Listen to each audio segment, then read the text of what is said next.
Assalamu alaikum, family. Welcome to the Sajdah channel this morning. I'm your host, Sajdah Wendy Muhammad, and we're going to talk about life, love, and business. Tell you a little bit about the living room theater we're having today. And let's talk. Put anything in the chat that you want to put in there about the art and science of business, and we'll talk about that as well. All right. Be a friend, tell a friend, and I'll be right back after a few short commercials and a beautiful prayer.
O Allah, guide me among those whom Thou hast guided aright, and preserve me among those whom Thou hast preserved, and befriend me among those whom Thou hast befriended.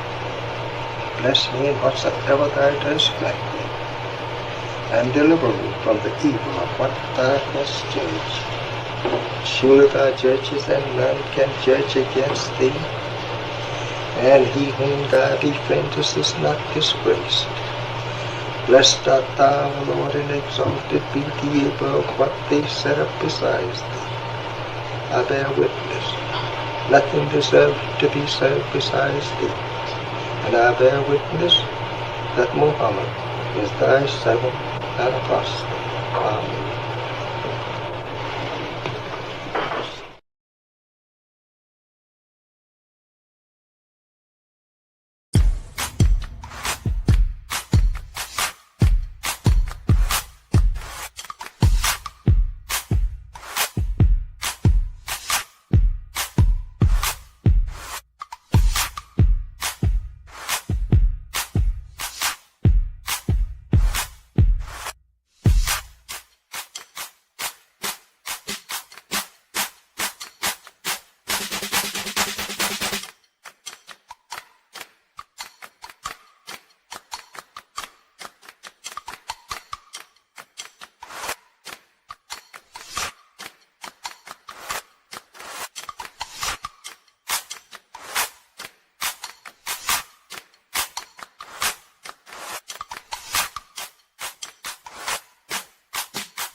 Assalamu alaikum, family. Welcome to the Sajdah channel. Happy Saturday. Wow, what is it? Halloween Eve. Let me tell you something. Them people was out last night celebrating some Halloween, and it started early over by the Honorable Elijah Muhammad House. It was so packed over there with trick-or-treaters. If you literally was a resident and needed to park on the street, you couldn't have found a parking spot. They were everywhere. Somebody told me that there was a haunted house down the street. There were parties all throughout the neighborhood. People got it in for Halloween. And I said, well, you know what? What's interesting is the discrimination that happens oftentimes against us as Black Muslim entrepreneurs. And I'm going to read a little bit from that chapter in my book, because we don't have Halloween parties and stuff like that. We have plays and waltzes and theatrical living room performances and stuff like that. And I see people going, frowning up, going, what is that? But let me tell you, y'all just saw a commercial for the beautiful theatrical presentation that we're going to be doing today. So yeah, no, we didn't have a haunted house. We didn't have Halloween on the block. We went trick-or-treating. And this has nothing to do with Halloween. Okay. Somebody asked me that too. Is it a Halloween play? That was one of the neighbors. No, it's not a Halloween play.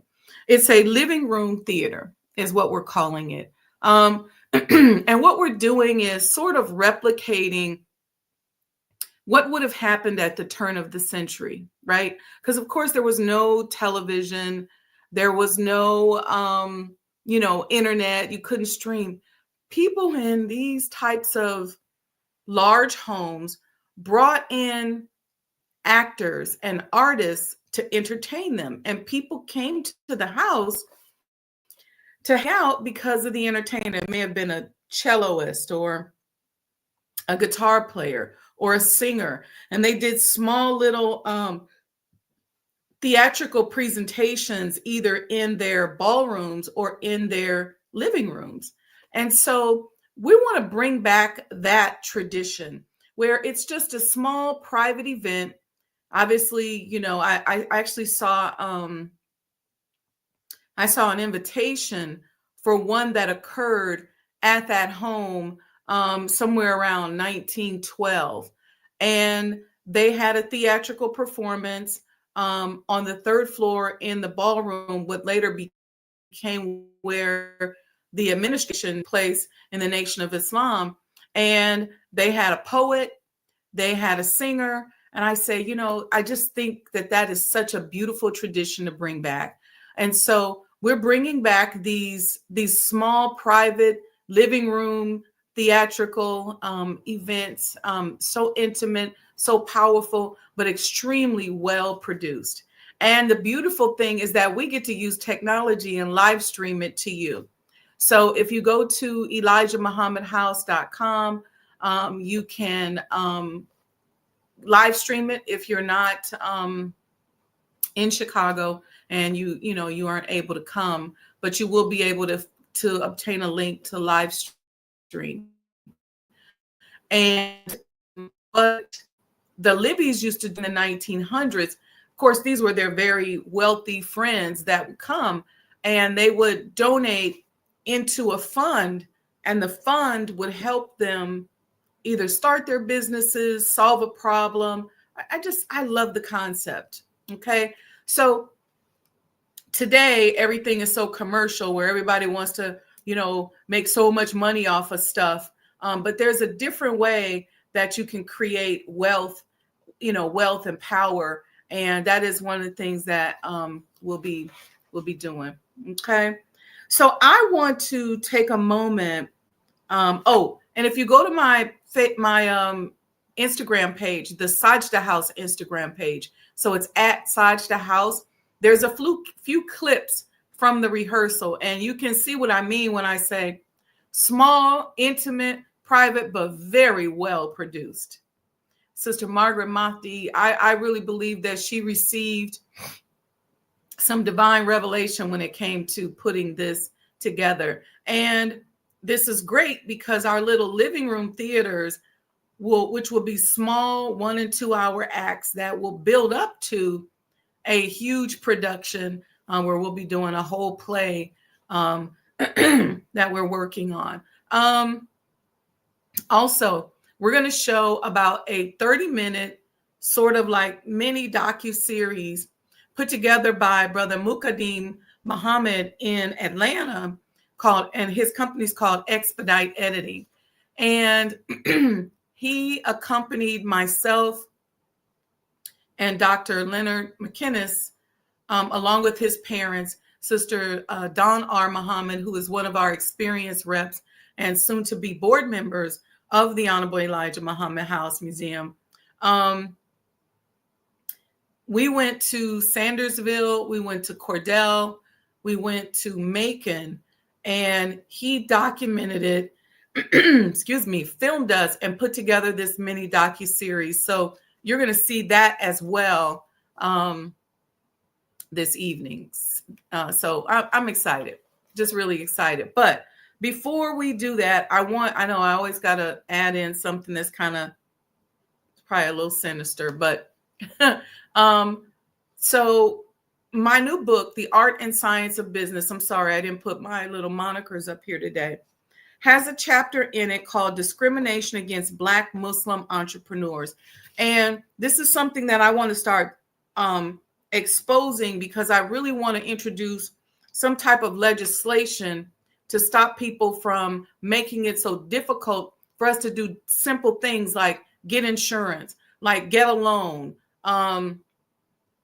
That also is going to require us to create our own network to where we're starting to loan money back and forth to one another. But we should be able to participate in the activities of life without a lot of stress, without a lot of drama. And I want to talk about this a little bit. So it's in my book. If you don't have a copy of the book, let me put the link. You can go to Amazon and just search my name, Sajdah Wendy Muhammad. If you want to become a part of the movement, then join the mailing list, and you can do that here. Art and Science of Business. I'm sorry, I usually have this up here, but I didn't today. All right, so if you want to join the movement, go to artandscienceofbusiness.com, get on the mailing list. If you just want to join and just want to buy the book because you're not really convinced yet, go straight to Amazon, search my name, Sajdah Wendy Muhammad, and the book will come up and you can purchase it. If you got Prime, you'll get it as soon as tomorrow. But I want to read from this chapter, Discrimination Against Black Muslim Entrepreneurs, because I want to raise this awareness and I want to start getting us to pay attention to this. And this is something that we should be sitting down with our politicians about, okay? Since the departure of the Honorable Elijah Muhammad in 1975, Black Muslims in America have faced an exorbitant amount of economic discrimination, both individually and collectively. In America's business landscape, discrimination often wears many disguises. For Black Muslims, the challenge is not a single form of bias, but a layered, compounded experience, a collision of anti-Black racism and Islamophobia. This double invisibility means that the economic and professional struggles of Black Muslims are often erased from both conversations on race and discussions on religious discrimination. They are not merely navigating a tilted playing field. They are contending with a marketplace designed to keep them on the margins. Okay, that's talking about us. So many times, many of us go into business and there's an oxymoron, right? Where we're responding to the Honorable Elijah Muhammad telling us to get up and do something for self, but then we get up and do something for self and we disguise who we are. And so in disguising who we are, we pinch ourselves off from the power that gave us the instruction in the first place. We pinch ourselves off from the power and the energy of the supreme wisdom. And we're pinching ourselves off because we're opting for a normal life, if you will. And we're saying to ourselves, just being Black in business is hard enough. I'm not going to add the Muslim layer to it. And through our unity and support for one another and our ability to understand and tap into the power of who we are, I think we can work around some of these issues so that you don't have to disguise yourself in business, because really you're pinching yourself off from the supreme success that is rightfully yours. Okay, now this takes a little bit of belief in order to understand that. And you're going to have to be strong, because now they got bots out here that are programmed to attack anything connected to Black Muslims, Black power. Somebody sent me a link the other day and I said, look, I stay in Facebook jail because they don't, the bots are always out there looking. And y'all know I don't do anything vulgar. It's nothing negative, but I am supporting Black businesses and I am supporting Black Muslim businesses, which is sometimes difficult. Oftentimes what happens in business is that our people who could be partnering with us are also pinching themselves off from the success that they could have. And I'm going to tell you why in a minute, but I'm going to keep going, because I know that a lot of you all don't understand this, but having the boldness and the bodaciousness, if you will, to be Black, Muslim, have Black pride in the business world is, on the surface, appears to be a death sentence. But if you understand how to lock into the right frequency, the right energy, the right mindset, the right partnerships, the right connections, the right way of doing things, I'm going to say that again, the right way of doing things, then guess what? Yours is a wealth that other people can't even imagine. The amount of money and the tables that you will find yourself sitting at will be so unique. And you all hear me say this all the time. I'm a walking billboard for this. They will be so unique that you will know that it couldn't have been nothing but Allah that put you there, because you didn't even know to ask for it. It's time. It's time for us to stop hiding. It's time for us to start talking. It's time for us to start speaking up. It's time for us to start supporting one another. See, because, well, I'm going to get off of that. Let me keep going. Okay. Next chapter, next paragraph. The scope of this bias became starkly clear in the aftermath of 9/11, when the U.S. Equal Opportunity Commission reported a 250% surge in discrimination claims from Muslim Americans. These cases included wrongful terminations, harassment, and refusals to accommodate religious practices. For Black Muslims who already faced entrenched anti-Black prejudice in the workplace, the added stigma of being visibly Muslim, especially for those wearing hijab, headpiece, draped scarf, or kufi, doubled the barriers. The 2015 court case, EEOC versus Abercrombie and Fitch, underscored the issue. The court ruled that refusing to hire a Muslim woman for wearing a hijab violated Title VII. Yet, while this decision was heralded as a victory for religious freedom, many Black Muslims report that subtle forms of exclusion persist. Subtle forms of exclusion persist. Interviews cut short, contracts mysteriously delayed, and opportunities quietly withdrawn. Okay. This particular chapter is from an article that I submitted to a magazine, so it's written a little bit differently, but I think it's very informative and was very worthy to put this in the book. The discrimination extends beyond hiring. In the world of finance, Black Muslims encounter what researchers call banking while Muslim: heightened scrutiny, arbitrary delays, and outright denial of services. According to a study by the Institute of Social Policy and Understanding, 24% of Muslims report difficulty accessing banking or loan services, with Black Muslims disproportionately represented in that figure. Okay. These challenges are not only financial inconveniences, they choke off the lifeblood of entrepreneurship. Capital. Without loans, business accounts, or access to fair credit terms, promising ventures remain ideas on paper instead of thriving enterprises. And this is where the opportunity is. So instead of hiding your Islam and trying to see if you can snake your way in, create a new market. See, capitalism in America is all about the development and the creation of new markets, identifying customers that have been untapped, interrupting industries. And if you're bold enough to say, I'm going to be a part of this new market, let me tell you something. You will be wealthy beyond any of those billionaires that are sitting behind our president today. Why do I say that? Because this is an untapped market. See, the Black Muslim market, and you may say, oh, it's not that many of y'all.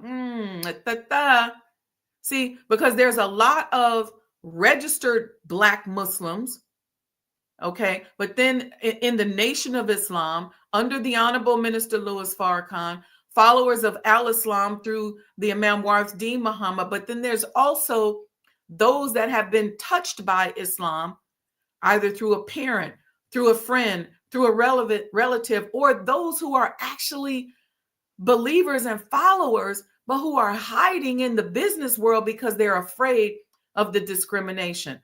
This is an untapped market that we are working to access, to ignite, and unite. And guess what? The time is right. Why is the time right? Because as the dollar begins to continues to tumble, something needs to cushion it. There needs to be something new, some new innovation. When you see money not being loaned to the United States anymore, when you see tariffs impacting small businesses, you got to figure out where's the new money, where's the new market, where's the new niche. And I'm here to say that this is the new niche because we're trustworthy, we're balanced, we are intelligent, educated, disciplined. We're the ones you want to be doing business with. I'm just saying. Let me keep going here. This is from my new book, The Art and Science of Business. If you don't have it, the link is in the chat. I'll also put it up here on the screen. So listen to this part. Retail and consumer spaces offer no refuge. Black Muslims are subject to racial profiling, familiar to many Black Americans. Being followed by store employees, denied service, or treated as potential thieves. But layered into that is religious profiling, suspicion triggered by a hijab, a headpiece, a kufi, or an Arabic name. While hard statistics on the dual discrimination are scarce, countless personal accounts mirror broader findings on shopping while Black, a systemic bias that quietly but consistently erodes dignity and limits economic participation.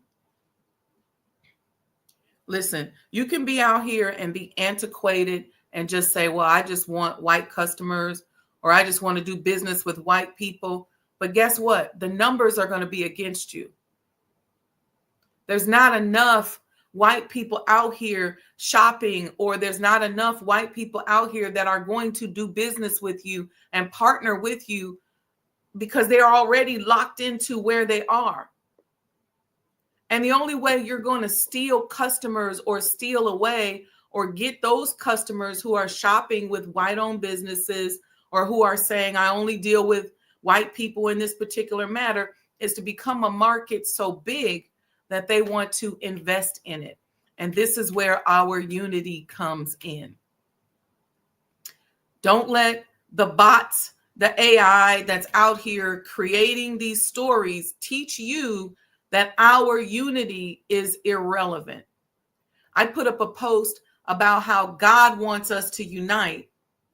And I can't tell you how many bots. There were a lot of you all that went out there and supported it. But then there were a lot of bots and AI responses saying, no, God doesn't care. But you could tell that it was a bot because when you clicked on the user, it was a name like Johnny Islam. Weird stuff like that. Don't be tricked out of your position. Okay. Now, the inequities also extend into state-sanctioned surveillance.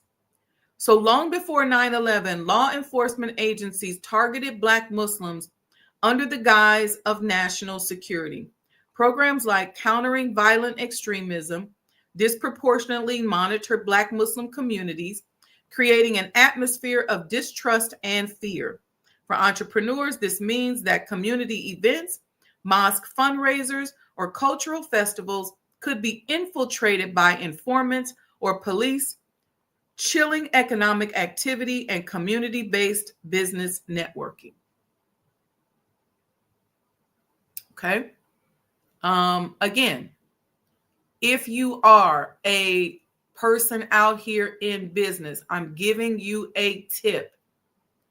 Start doing business with Black Muslim entrepreneurs. You will find yourself tapping into a market that you never even realized exists. We are builders, we're developers, we're engineers, we're scientists, we're financial advisors, we're accountants. All right. Taken together, the employment discrimination, banking exclusion, retail profiling, and targeted surveillance, the cumulative effect is not merely financial harm, it is psychological harm. It creates an environment where Black Muslims question their safety in professional spaces, where every deal feels provisional, and where business success requires constant navigation of racial and religious minefields. And we're exposing this today. So you don't have to keep hiding. You don't have to keep hiding. Go to the table. Be yourself. You represent a market that can help to cushion the fall of America. There are enough people that respect you and respect your business and respect those that you represent. Let me tell you something.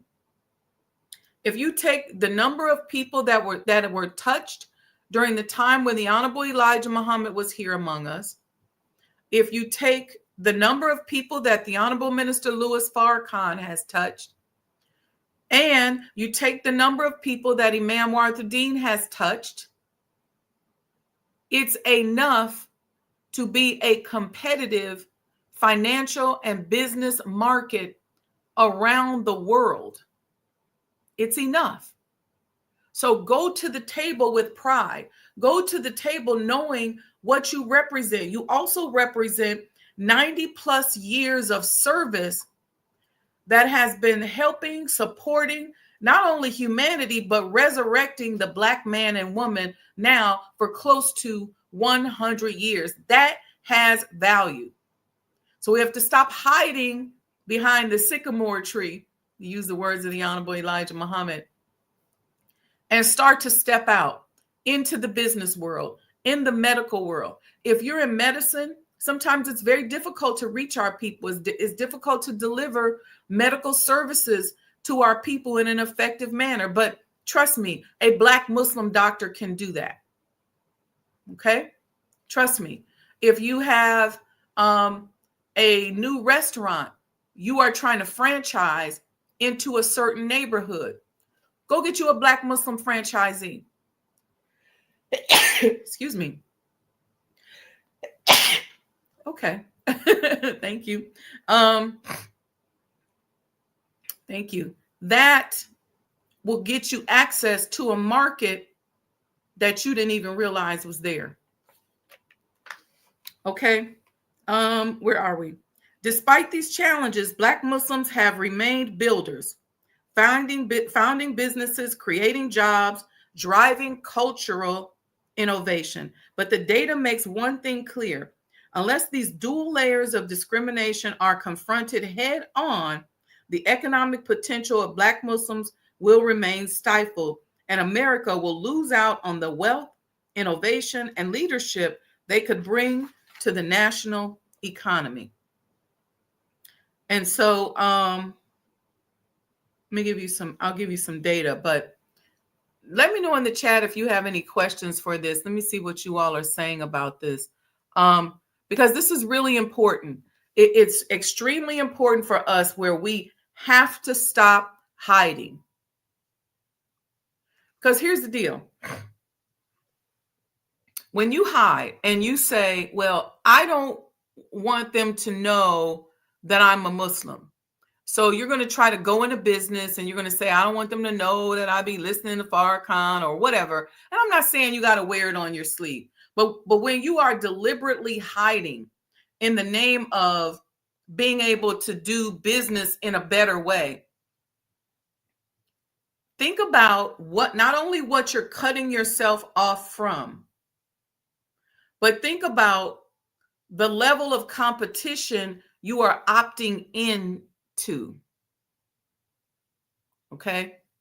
See, in today's world where everything is cookie cutter, everything is all about reproduction, mass reproduction, to be unique and to be different and to encourage people to be better and to be supportive and to be walking, to have your personality mirroring what the Holy Quran describes as a Muslim, is to be unique in this world. You'll be pleasant to deal with. People will be comforted by you. You will gain people who will say, you know what, I'm so grateful that I helped you. There are many companies out here that are suppliers and contractors, whether they be insurance agents or whatever. They're not doing good in business right now. Things are tough. But when you pinch yourself off from an entire market, it's going to become even tougher. So tap into a market with a group of people who have already started to build an ecosystem.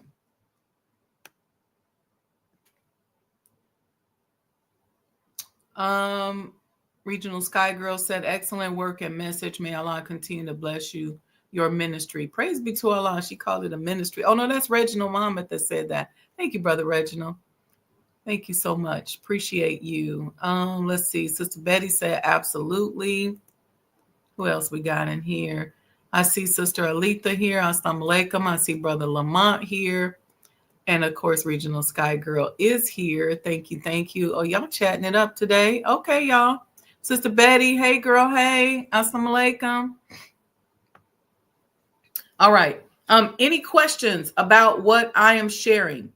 Accept your own and be yourself. I'm not saying you got to wear it on your sleeve. I don't want you setting up a soapbox outside of your company.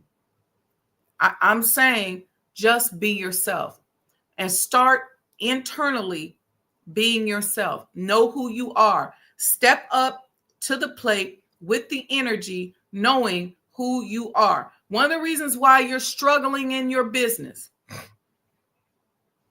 one of the reasons why your business isn't popping like it really should be, is because you got this conflicting energy going on inside of you.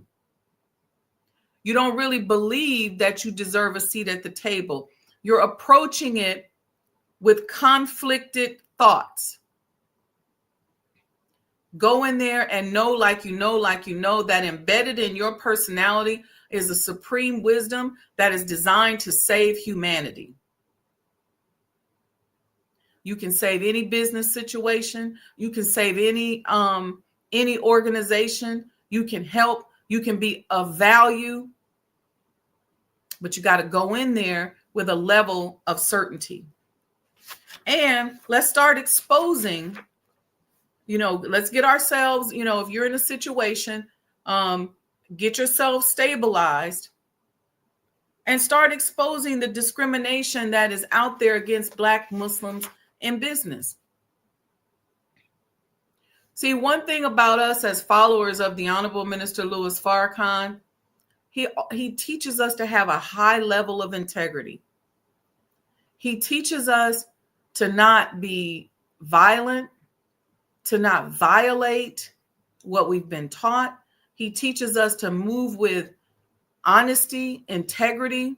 He teaches us to be contributors to society. He teaches us against violence. And even a lot of times when there's people that don't like us, as long as you don't attack us, you don't hear from us. But you got people out here that have created these stories in their head and literally will look at our application or an opportunity to do business with us and say, oh, well, I don't like Elijah Muhammad, or I don't like Louis Farrakhan. I ain't doing business with them. I know you about that money, but what you're doing is you're missing out on a market that when you come, you may or may not be able to access because of how you've been acting. I know y'all think y'all got y'all plan, but this is the new frontier for Black people, for people of color throughout the diaspora. This is the new frontier. And whether people pick up and say, I'm going to be a Muslim or not, there are principles in our lessons, in how we are taught to conduct ourselves, in how we move, that are of massive value to anybody that embodies them. So stop pinching yourself off from your wealth. Step in and accept your own and be yourself. That was an instruction, or is an instruction for us. Accept your own and be yourself. Accept your own, be yourself, and first, love yourself. Don't pinch yourself off and opt out and say, well, it's better to be in this market over here than to be over here by myself where I'm going to be discriminated against. Listen, I always make a joke. You can't be Beyonce and then be afraid of people talking about you. You can't look at billionaires and millionaires on television and say, I want to be like that, but you scared of people talking about you. You scared of people discriminating against you. You scared of this and scared of that. Really what you should be saying is, I really wish I could just inherit money and just be quiet and go off into the night. Well, if that is not going to happen to you, you're going to have to earn it. You're going to have to make it, which means you're going to have scrutiny. People are going to talk about you. People are going to discriminate against you. People are going to have something to say about you. That's just part of the program. It's part of how this world has been designed to discourage you. They want to mess your business up. The first thing they do is put out a rumor about you. If they don't want people to buy your concert tickets, the first thing they do is put out a rumor. But one thing about us as Black people in our market, and I don't know why they haven't figured this out. These people continue to use these tactics, and it's really a sign of insanity. Because one thing about us, for the most part, a lot of us don't care what you say about our favorite artists or whatever. You can say what you want to say about Michael Jackson, but if he was still alive and he had a concert tomorrow, it would be packed.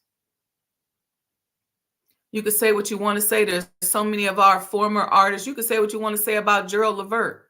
If Gerald Levert was here and he was performing, it's going to be some of us right there in the audience line dancing. And we are very loyal because we recognize these tactics that you all have been using against us.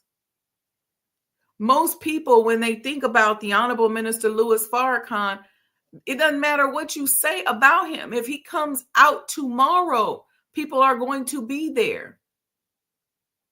Thousands, maybe even millions around the world are going to tune in and listen. And so while you're so busy trying to cut off the message, that you're then now discriminating against a market of people who are out here participating in business, all because you got an issue with the message of this one man that actually could help you. I don't know what made me talk about this today, but I'm just saying I planned on talking about it in the play. But I want us to understand this. And it probably came from as I was reading some of the activities that used to happen in that home at the turn of the century. The waltzes, the violin, they had a violin quartet that came and played. There was a poetry performance. There were little theatrical performances, and this is how they entertain themselves. So people would come over, they come over for dinner, and then they go to this entertainment. And so when I was thinking about that, and I said, this is so powerful. Why did they do it that way? And why can't we do the same thing today? So when you invite people to your home, or if you have these historical properties, bring a poet. Bring a poet and ask a poet to talk about the famous person that was in that house. If you have a museum that represents an individual, bring a poet, do a little speech, a little playwright, create art and theatrical performances. It doesn't always have to be about having a DJ. Having a DJ is fun. It doesn't always have to be about having a party. Having a party is fun, but incorporate the arts in your entertainment. A lot of us have big houses, but you don't always have to have a big house. You can have a small living room and you say, you know what, invite some friends over, cook your favorite meal. You could say it's lasagna night. And I invited a poet to come over. I invited a spoken word artist, whatever. But you could say I'm bringing artwork for you all. I invited an artist, but learn to have these little unique. I'm calling it living room theater, but living room, kitchen, these things that you do in your home that help to create unity, that bring about brotherhood, sisterhood. So that guess what? When we get ready to do business and we're discriminated against in the broader community, you will know somebody from your community because you're networking and attending some of these events. Those people can help you with whatever it is that you want. And when you meet people, take care of people. When you do business with people, do right by them. I'm so fortunate in business because I have people from many communities who are like, Wendy, I got you. What you need, sis? And it's such a blessing because I watch so many of our people struggling and they won't admit that they're struggling because they've reduced themselves down to a certain level, but they're not really making a lot of money, but they're living a smooth life. So they reduce their life down so far to where it just becomes smooth at that level. And they don't even think about going to that next level and knowing more people and doing more people. But when you meet people, don't prey on people. Don't do negative things to people. Don't be out here exposing them to trauma and creating issues with them, but really take care of them in business and watch your world change. So again, back to our living room theater. That is, we have some living room theater activities today, 5 p.m. at the Elijah Muhammad House, and then tomorrow, Sunday at 3 p.m. Okay. So we just, again, if you're the right-minded person, if you just want to come and fellowship and hang out with us, this is the place to do it. You're not going to find us in the streets. You're not going to find us in the streets trick-or-treating. We're not going to be at the haunted house. This is where we are. Okay. And so we're going to do more of this. We've been celebrating this space for over 7 years now. We were doing things in in the backyard. We've done things in the inside. And so we're just celebrating all along the way. I met somebody the other day who just purchased some sacred land in Alabama that used to be a plantation site, but there was some very notable people that came from being enslaved people on that site. And I was just telling her, I said, look, y'all, weather is nice. I said, have an event out there on the land before you build on it. Bring some poets, bring some drummers, bring some music, do a little theater. Okay. So Regional Sky Girl says, living room theater. If my back feels better, I'll dress up for the performance today. All right, Regional Sky Girl, I see you. All right, family. This was not a planned talk, so I hope it wasn't too disjointed, and I hope you got a little bit out of it today. Again, if you're not in Chicago and you can't come to the living room, to the sitting room theater, you can't come to the living room today, then you can certainly live stream and still be with us in the living room, but you'll be with us virtually and in spirit. And we won't forget about you. We'll talk about it, but it's just our living room theater. And so we're excited. It's a private event, so you will have to register to attend in person.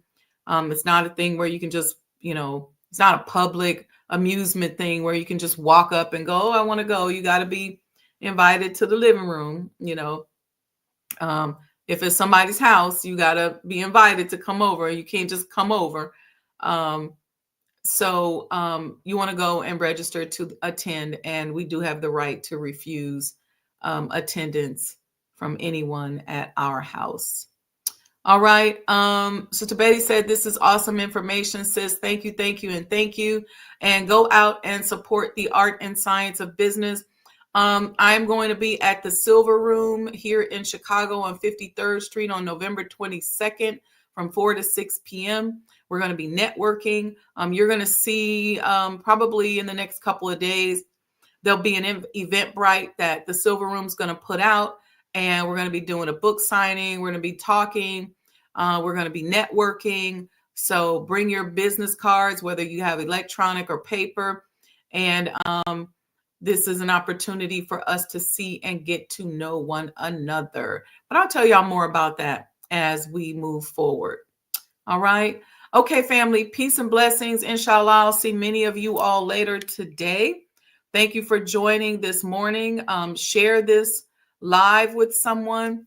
And don't go anywhere. I'm going to show the commercial. Shout out and congratulations to Sister Margaret Mahdi, who really, as my grandmother says, she put her foot in this thing. Okay. Yeah. You'll see. I don't want to give it away, but you'll see.